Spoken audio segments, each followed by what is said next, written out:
અમદાવાદીઓને ટ્રાફિકની સમસ્યામાંથી રાહત મળવાની છે, કારણ કે આગામી દિવસોની અંદર જે વધુ એક ફ્લાયઓવર બ્રિજ જે છે તે અમદાવાદીઓને મળવાનો છે।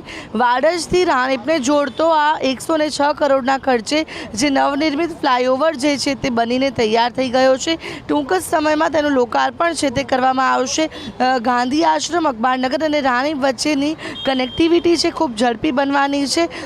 જે 735 મીટરની લંબાઈ ધરાવતો આ બ્રિજ છે કે જે તૈયાર થઈ ચૂક્યો છે અને વાડજ સર્કલ પર 3 ટ્રાફિક સિગ્નલ જે છે તે બાયપાસ થઈ શકે છે અને ખાસ કરીને આશ્રમ રોડ તરફથી આવતા લોકો છે કે જે સીધા જ આ ફ્લાયઓવરનો ઉપયોગ કરીને રાણીપ તરફ જઈ શકે અથવા તો અખબારનગર જવું હોય તો તે ત્યાંથી પણ જઈ શકે, તે પ્રકારે આખો આ જે બ્રિજ છે તે ફાયદાકારક સાબિત થઈ શકે છે।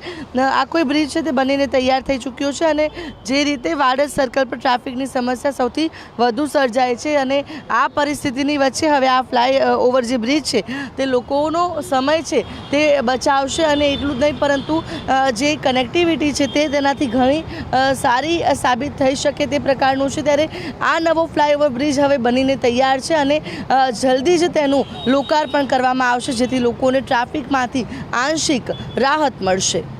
કેમેરા પર્સન નિતિન બગડા સાથે આયુષી યાજ્ઞિક, TV 13 અમદાવાદ।